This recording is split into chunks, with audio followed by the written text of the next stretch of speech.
అందరికీ నమస్కారం. నేను లలితశ్రీ. సో మనం ఇవాళ న్యూ రెంట్ రూల్స్ 2025 కోసం తెలుసుకోబోతున్నాం.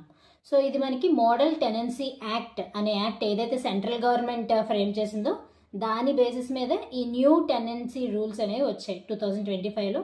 ఇది సెంట్రల్ గవర్నమెంట్ ఫార్ములేట్ చేసిన యాక్ట్ కాబట్టి ఇండివిజువల్ స్టేట్స్ వాళ్ళ ఓన్ డిస్క్రిషన్లో ఇంప్లిమెంట్ చేయాలా వద్దా అనేది స్టేట్స్ డిస్క్రిషన్.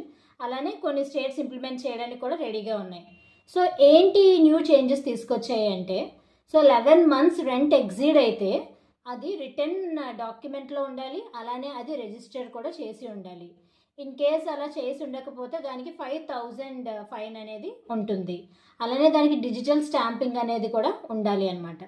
ఇన్ కేస్ ఒక టెనెంట్ని ఎవిక్ట్ చేయిద్దాం, ఖాళీ చేయిద్దాం అని అనుకుంటే అట్లీస్ట్ 3 months నోటీస్ అనేది ప్రయర్గా ఇవ్వాలి. ఎప్పుడు పడితే అప్పుడు ఖాళీ చేసేయమని చెప్తే అవ్వదు.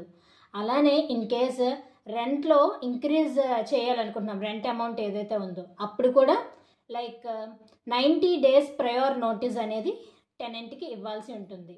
అలానే 5 to 8% మాత్రమే ఇంక్రీజ్ అనేది చేయొచ్చు రెంట్లో.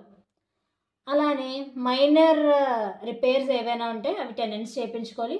మేజర్ రిపేర్స్, ఎలక్ట్రిక్ వర్క్స్కి సంబంధించి, మేజర్ ప్లంబింగ్ వర్క్స్కి సంబంధించి ఏమైనా రిపేర్స్ ఉంటే ల్యాండ్ లార్డ్సే చేయించాలి.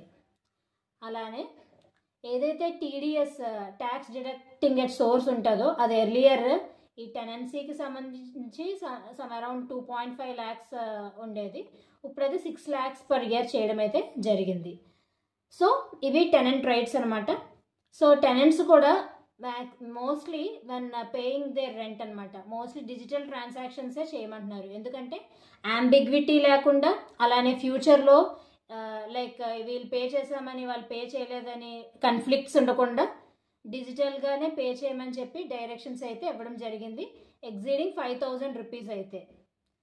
సో ఈ న్యూ టెనెన్సీ రూల్స్ ఏవైతే ఉన్నాయో ఇవి డెఫినెట్గా రెంట్కి ఉండే వాళ్ళకి ఒక వ్యాలిడేషన్, ఒక ప్రొటెక్షన్ వస్తాయని అయితే చెప్పచ్చు. ల్యాండ్ లార్డ్స్ ఎప్పుడు పడితే అప్పుడు వాళ్ళ రెంట్స్ ఇంక్రీజ్ చేయకుండా ప్రివెంట్ చేస్తుంది.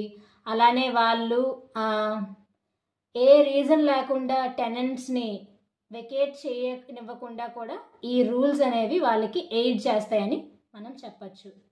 సో ఏమనుకుంటున్నారు మీరు? ఈ టెనెన్సీ రూల్స్ అనేవి ఇంప్లిమెంట్ అయితే బెటరా లేదా అవ్వకపోతే బెటరా? Kindly do mention in the comment section below. That's it for today. Thank you.